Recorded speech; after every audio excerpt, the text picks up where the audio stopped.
Hey guys, welcome to Amity Tracks. So this is the first time where we are going back to an artist we've already ranked, a redux, a redo. We're gonna kind of re-rank Bruce Springsteen's records, his studio records, obviously because we have a lot more to add with the release of tracks 2, the Lost albums. Our previous video we kind of did a review of those records, it ranked them, just rank them, and I thought it'd be very interesting to kind of go back, revisit his discography, and see where those lost albums fit within the larger canon. So that's what we're gonna do. And it's and it's not really a matter of just taking the static list from, I guess, what, 2 years ago, whenever we did it, and slotting the new ones in. I purposely didn't go back and rewatch that video. I didn't go back and look at the ranking I had, and so I'm sure there's a little bit of movement, even with the stuff that was already there. So yeah, we're gonna redo it, and I'm not gonna go back and revisit all the live material and all that. That really hadn't changed all that much. So I some great videos if you want to go back and watch those, addressing live albums and all that kind of stuff, because obviously very important aspect for Bruce Springsteen. But we're going to be focusing on the studio records. What we're going to be doing is this video, we're going to do 27 to 11, and then I'll have a second video where we'll do the top 10. It'll be kind of interesting to see where the lost albums fit, what's changed, if anything.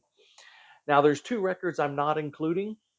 I guess you could argue we could have, but I'm not. So one of the lost albums, the LA Garage Sessions '83. These are clearly demos. This was recorded between Nebraska and Born in the USA. Some great stuff on here, very interesting stuff. But clearly demos. He's clearly kind of working through this stuff. So this really isn't an album, so to speak. So we're not going to be talking about that. And then I am not including The Promise, which is great. But these, of course, were recordings from the Darkness on the Edge of Town sessions. A lot of the extra material that appeared, that was recorded during that time. I mean, some amazing stuff. I love this material. But again, do I really hold it up as an album? I mean, he did kind of release it as its own entity with its own title and album art. Love that album cover, by the way. But this is 3 records in here. I think it's clearly, more of, here's kind of everything that was from these sessions. I don't really hold it up as an album, so to speak. But other than those, we're gonna look at kind of the rest of them. So, like I said, 27 records now, 27 through 11, and then top 10 after that. All right, well, let's get into it. What do I have at 27? Now, my memory serves. I do remember what I had last when I previously did this, and it's the same one.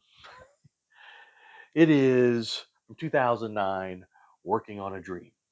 Now, some of these lower ones I'm going to have on CD, but we'll get to the vinyl soon. But yeah, Working on a Dream. The only 1-star album for me in his discography.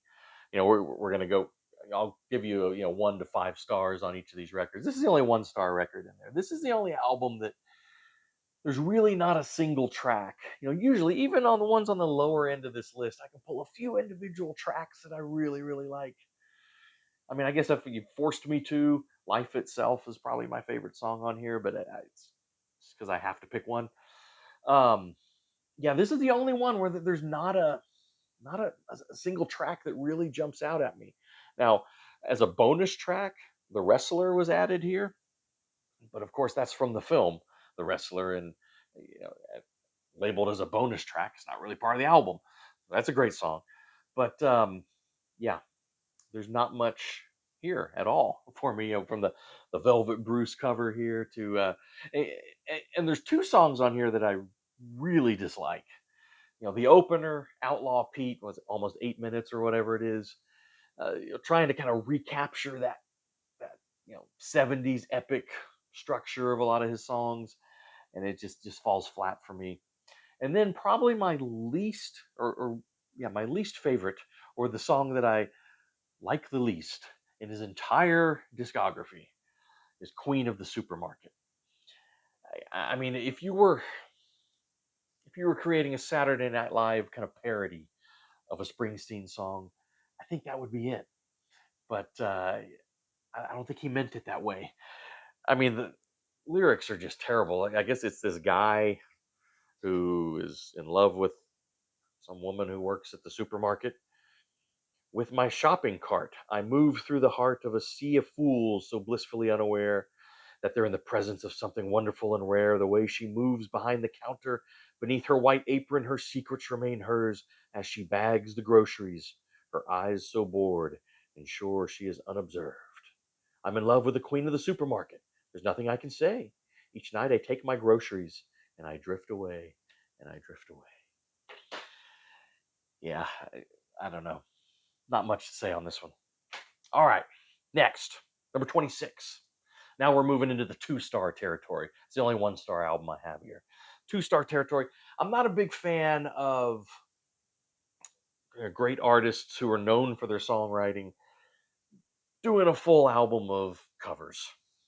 So this is a covers album. Now, it's cool if you have like one cover on an album of otherwise original material. Sometimes that's really cool. It's kind of interesting. But a whole album of covers, no. So in the 26th slot, I do have Only the Strong Survive from 2022. His Soul Covers Volume 1. I'm hoping there's not a Volume 2. But yeah, Volume 1. And in addition to not being a fan of covers albums from artists that I really like, it hardly ever works for me when they're doing these soul covers. Just because the originals are so original and great. If I want to go listen to this stuff, the Motown material, Philly soul, Stax stuff, I'm going to go to the originals. I don't need to hear Bruce doing it. Now, it's clear that he's enjoying himself. It's clear he has a true affection for this material, but it just ain't for me. If I had to pick one song, I think Night Shift is pretty good, but I never pull this out to listen to the whole thing. All right, number 25 is our first Lost album appearance, and that would be Faithless. This is the soundtrack to a noir western that was actually never made, but he was commissioned to do the music. So on the Lost albums, he went ahead and put out the music. I'm not putting this low because it's a soundtrack. I love soundtracks. In fact, my favorite songs on here are this kind of the instrumental soundtrack interludes. To me, it's the songs that are the real weakness here. It's just very spare. None of the songs really jump out at me, and yeah, I mean, to me, a minor work that I will probably not return to hardly ever. All right, number 24. I said I wasn't a big fan of covers albums. Well, here's his other one. That, of course, is We Shall Overcome, the Seeger Sessions. I was about to say Bob Seger, but no, Pete Seeger. Revisiting a lot of the material associated with Pete Seeger. Some of these are just kind of old folk standards. Some of them, Pete Seeger particularly. And this is another one where it sounds like he's having a blast. It's a great band. I mean, huge band. Look at all these guys. Banjos and mandolins and fiddles and great stuff. I say great stuff. I mean, great. It sounds like they're having a great time. But again, I'm not that interested in hearing Bruce do a whole record of this stuff. Now, interestingly, if you want to hear the kind of the best of this, I know we're not doing live albums here, but I did want to mention Live in Dublin, which was the tour for this. For whatever reason, I think the songs really come alive on here. So I would much rather listen to this. And what's cool about this is he intersperses in the track listings his own songs, done in this style, which I think is very interesting and cool. It makes it a lot more interesting than just these songs. He does Atlantic City, Further On Up the Road. What else? If I Should Fall Behind, Highway Patrolman, Long Time Coming, Open All Night, Growing Up, Blinded by the Light. So, yeah, that makes it a little more interesting to me. And like I said, this just it's a notch above as far as just the energy and the band can kind of stretch out in the live setting a bit more. All right, number 23, another Lost album. We have Perfect World. Now this one I could have left off because it is, these are songs from 1994 all the way to 2011. But it really does kind of hold together as an album. So it's put together similarly like High Hopes is, which you'll see soon. But yeah, it's, to me, these songs really kind of sound like sort of his middle of the road, rock stuff from the 2000 teens, even though a lot of it dates earlier. Um, Another Thin Line, probably my favorite song on there. Rain in the River is good. If I Could Only Be Your Lover is really good. The rest of this, I would have been fine if it remained in the vault. But it's just sort of middle of the road Springsteen rock stuff. Number 22, another lost album. Now this one is Twilight Hours. Now this one I at least very much admire, because this one, of course, is where he is trying to record and write in the style of kind of Burt Bacharach, Jimmy Webb type stuff. That kind of late '60s, early '70s country politan, I guess, with strings and everything. Now, a real highlight of this is his vocals. Anyone who's complained about Bruce's singing, I think he really shows he can sing well on this. Now, this was recorded in tandem with the Western Stars material, and you'll see Western Stars way later. I love Western Stars. It's real interesting. I think he made the right choices, except for Sleepy Joe's Cafe. Yeah, you want to say Smoky Joe's, Sleepy Joe's Cafe. If he had put Sunliner off of this in replace of Sleepy Joe's Cafe, would have made Western Stars even better. But anyway, like I said, this is one that I admire maybe more than I want to listen to. I like it. Sunday Love, Late in the Evening, High Sierra, Sunliner, probably the highlights for me. But yeah, how often am I going to be pulling this out and listening it start to finish? Probably not all that much. But it's an admirable album. Yeah. All right. So, oh, that was moving up into 3-star territory. So, Only the Strong Survive, Faithless, We Shall Overcome, Perfect World, I had 2 stars. Working on a Dream, of course, 1 star. Now we're in the 3-star territory here with Twilight Hours. Okay, 20 and 21, 21, 20, I can discuss together. So by saying that, you probably know what they are, right? Human Touch, Lucky Town from 1992, the albums that were released on the same day. Even Springsteen has admitted in hindsight maybe he should have made one single record out of these. I mean, I obviously agree with that. If you look at one of our previous videos, I did that. I made one really good Springsteen record out of these 2 albums. And in hindsight, I think most people agree that's what he should have done. Made a Human Town or Lucky Touch or whatever you want to call it. Now it is interesting. I 1, 2, 3, 4, 5, 6. I had 6 records before these in this ranking, or lower. So these, yeah, I don't think these are as bad as their reputation. You look at a lot of rankings; they're at the bottom. I actually pulled out Human Touch fairly recently and re-listened to it. I don't know how many of you guys have done that. It's not as bad as I remembered. I mean, it's not great.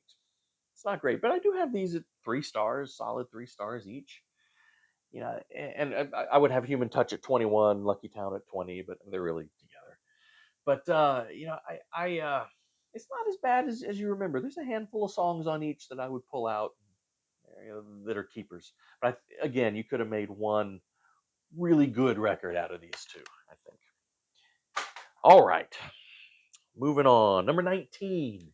Number 19 is one that I have tried, like I've revisited multiple times because I really want to love it. And so it's, I don't know, Devils and Dust from 2005.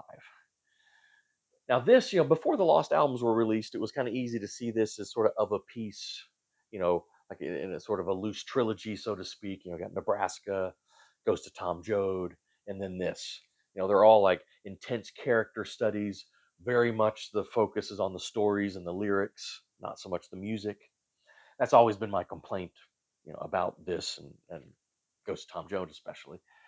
And but this one has a little bit more instrumentation than the others. Some of these songs are more kind of full band type of things. So these are ones that I really want to like more than I do. Like I say, I only have this at 19, but it's one that I pull out maybe once a year and re-listen to it. And I'm always real excited initially. The first, Devils and Dust all the way home. The first third of it, I think, is really good. It's really, and I'm like, oh, okay, I get it. But inevitably, by the end of the record, every time I try to re-listen to it, I'm kind of ready for it to be done. Again, just the music doesn't grab me. There's a sameness about it. Lyrics very interesting, but yeah, it's one that I want to like more than I do. All right, 18, 2012. We've got Wrecking Ball. So, one of the kind of handful of records from those 2000 teens to me that kind of run together a little bit. But, you can pull out, I think, really interesting, handful of songs from each. We Take Care of Our Own, and of course, the others with the E Street Band, right? We Take Care of Our Own is it's a good opener, good rocker. Uh, let's see. Rocky Ground, I think, is interesting. The kind of experimenting with some hip hop sounds. It's not as bad as it sounds, though. It's actually, I think, a pretty good song. Land of Hope and Dreams. That first was on the Live in New York record from the late 90s. With a studio version here. I do believe, if I'm not mistaken, it's a little more resonance to that song on here because I think it's one of the last tunes where Clarence Clemens, is playing sax on before his death. So, a little more resonance on that one. I think the title track's the highlight. That's a gorgeous song. It's great because it's I don't remember the name of the stadium. It was a Giant Stadium. Anyway, you guys on the East Coast will kill me, I know, but in the comments, but where the Giants used to play. Was in New Jersey, New York, one of the big football stadium up there that was torn down around this time period. So that this song is sort of an ode, a love story to that building. You don't hear that very often. It's actually quite touching, because it really kind of references these great sporting events and these great musical events. I mean, Bruce played that stadium a lot, and so it's just kind of this love of these ghosts, that sort of haunted this place and happy memories and all that. Anyway, it's a real touching song. Actually, I like it a lot. So anyway, there's Wrecking Ball. All right. Number 17 from 2014. I Have High Hopes. Now, I think I like this one a little bit more than a lot of people do. Now, this is kind of like Perfect World. This is another one that was kind of assembled from some leftovers from various sessions. But again, I think it holds up pretty well as an album. Now, you need to like Tom Morello. He's on what half of these songs about, and you got to be okay with his unique guitar playing style. I think it adds some interesting colors to Springsteen's work, so I don't mind it. But yeah, it's definitely the upfront. But I think there's some really good songs on here. The Wall I think is underrated. It's a gorgeous song. About the Vietnam memorial, the Vietnam Wall, and that's a really good song. Yeah, I do like the electric version of Ghost of Tom Joad. I love the original song too, but with Tom Morello kind of going crazy on the guitar there, I think that's really powerful. It's a great reimagining, reinterpretation of his song, of Bruce's own song. I think the highlight is American Skin, 41 Shots. That's another song that first appeared on that Live in New York City album, but here's kind of the studio version of it, again featuring a lot of Tom Morello. But I think that's one of his more powerful songs of the last 30 years, is American Skin. About a very controversial song at the time, when it came out, but about a confrontation between New York City police and a civilian in New York who was killed. But I think it's a very powerful song. So yeah, I kind of have a soft spot for High Hopes. I know a lot of people don't think a ton of it, but I like it. All right, number 16. Well, actually, 16 and 15 we can kind of talk about together. So 16, I have Ghost of Tom Joad from 1995. And, I've talked about this multiple times, so I'll keep this short. But, this is, as I've always said, I'll repeat it again. This is a record where I would rather read the lyrics like as short stories versus actually listening to the songs. The the production bothers me. I don't like the way it's mixed. I think his guitar is mixed way too low. Sometimes you can hardly hear it. I know he wants to put the lyrics and stories in the forefront, but I think he overcompensates a bit. And in a lot of these songs, there's hardly a melody really to kind of grab onto. I'm always a music first guy. I just am. I admire and do pay attention to great lyrics, but if the musically it doesn't grab me, it's really hard for me to get into it. It just to me, there's not much musically here. And number 15, I have one of the lost albums, Inyo, which is was written and recorded in like the 2 years, uh, actually while he was touring solo acoustic tour, which I saw for Ghost of Tom Joad. And the reason I have this slightly higher because it's got a similar thing. You know, it's you've got story songs, very detailed lyrics, but I think musically it's a little more interesting. You know, he uses some kind of Mexican musical influences. There's even a mariachi, band and like the Los Charo and one or two other songs. So that just kind of makes it a little more interesting musically. Now these songs, of course, focus on the border. These are border stories, very detailed character studies, like Ghost of Tom Joad, like Devils and Dust. And but like I said, just musically, I think a little more interesting. Ciudad Juarez, which is a devastating, heartbreaking song. Uh, I think it's beautiful musically as well, though. El Jardinero is great. One False Move, one of those great kind of criminal songs. Could have been on Ghost of Tom Joad. The title track Inyo is reads like a history lesson, but it's pretty fascinating about the redirecting the water to Los Angeles and the effects in California. I think very interesting stuff. Okay, so number 14 here. This one I think is kind of a sleeper. People don't talk about this as much. But 2000, we're still in three-star territory here, but 2020's Letter to You. Yeah, anyway, sorry. Letter to You. um, with the E Street Band. Now this one is interesting, I think, for two reasons. One, there are three songs on here that date back to the early 70s. And I'm so glad he pulled these out of the trunk because they're so good. Is Janie Needs a Shooter, If I Was the Priest, and Song for Orphans. I think those are some highlights here. I mean, these are songs that he hadn't recorded before. He had stuck in the drawer. And by a mile, my favorite track on this record is "If I Was the Priest." I just the energy on there, it makes me happy hearing that kind of early '70s writing style of his, and the band really injects kind of some energy to these songs.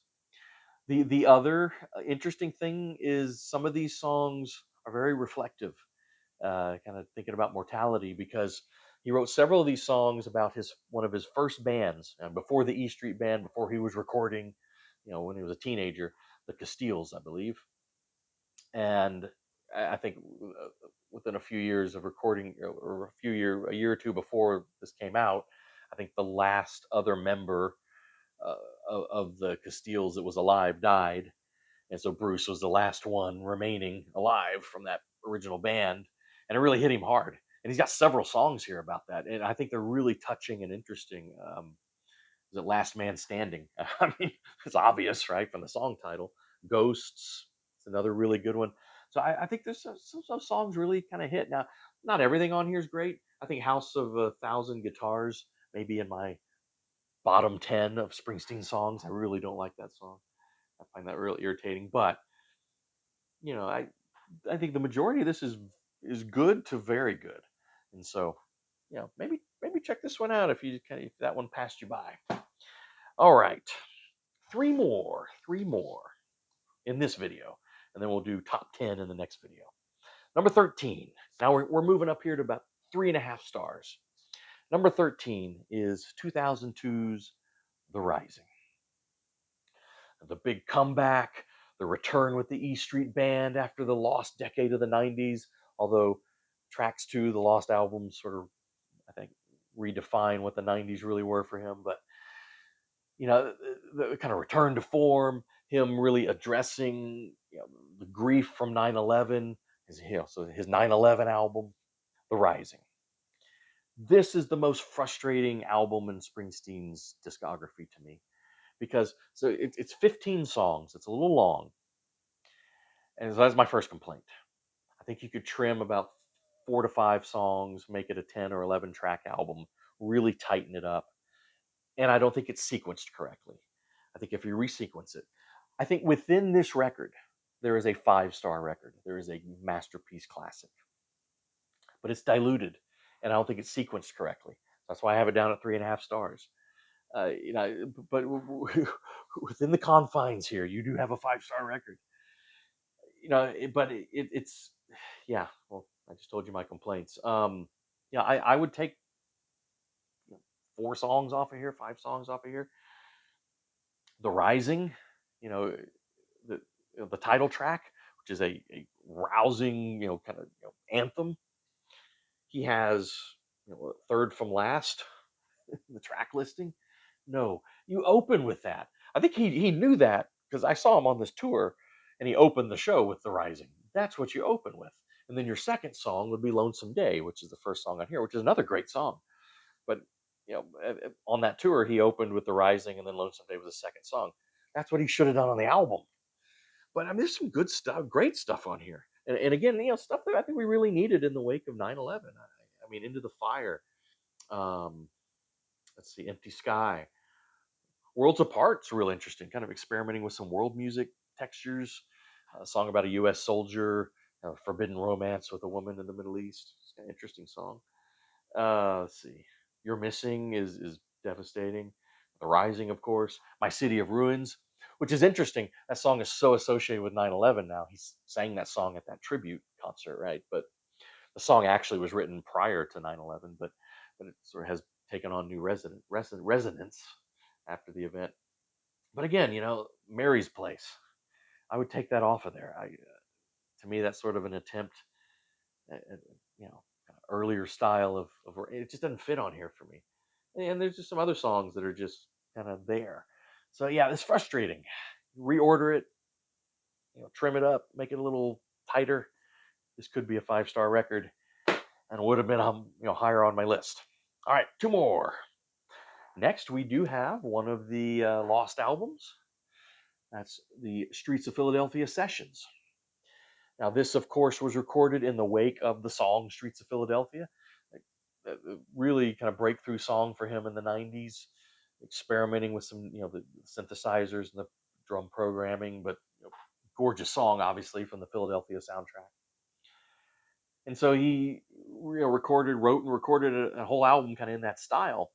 And this is the one that probably people were kind of most legendary out of the lost albums people were waiting on. And it's great. Again, 3.5 stars still. Kind of like with The Rising. And I mentioned this in the previous video, so I'll just say it quickly. With a little tweaking and rearranging, this could have been like in the top 10. This could have been even greater. It's actually really good, but it could have been greater. Like I said in the previous video, what I would do is I would take the little things and We Fell Down. I think the 2 weakest songs on here. This record sounded a little too kind of samey as you go through. I would take those tracks off. I would put the song Streets of Philadelphia on here to open it because it's not on here. Open it with that. Then I would put You're Missing on here. Another great song in this style from this era that he gave to another film, The Crossing Guard, I believe. But yeah, that would make this a much stronger record. But this is really, really good. Blind Spot, Maybe I Don't Know You, Something in the Well, Waiting on the End of the World. I think killer songs. Really great. Really good record that could have been great with a few tweaks. Last one for this video. Number 11, 2007. We're still at 3.5 stars. I've got Magic. In my opinion, his best rock record from the 21st century. And remember my complaints with The Rising. This is tight. This is 11 songs. It's a tighter listen. It's more streamlined. Kind of lean and mean, right? And just a really good rock record. Radio Nowhere is a fantastic opener. That's actually a song I think he had for a while, but he finally put it out. It's a great rocker, probably one of the best rockers of the last 25 years. Uh, Living in the Future is good. Your Own Worst Enemy, I think, that's a really underrated track. Great, beautiful harmonies on there, almost Beach Boys esque. Doesn't sound like the Beach Boys song, but the harmonies are really intricate and good. Girls in Their Summer Clothes, one of his few kind of lighthearted tunes from the 21st century that I think is really good. Actually, I like that one. The song Magic is good. Long Walk Home is great. just a really tight rock record with the E Street Band. His best rock record, his straight rock record of the 21st century. Yeah, you look in here. They this is I think the last time you had that kind of classic E Street Band lineup together, because I believe it was right after this record or after these recordings, Danny Federici passed away. And of course, a little bit later, Clarence Clemens is now gone. So this is sort of bittersweet to look at this gatefold here, right? But yeah, Magic. I think really tight, great rock record. All right, guys. Next time we are going to do the top 10. So I've got a couple hot takes in the top 10. That should be exciting. Now, if you were counting, you might notice there is still one lost album that has not been mentioned. Dare I put that in the top 10? Probably so. Where am I going to put it? So yeah, we've got some hot takes that'll be kind of fun to discuss. But anyway, in the comments, what do you guys think of the stuff so far? Do I got it wrong? Did I get it right? What do you love? Let's talk Springsteen, and then next time we'll do the top 10. We'll see you next time.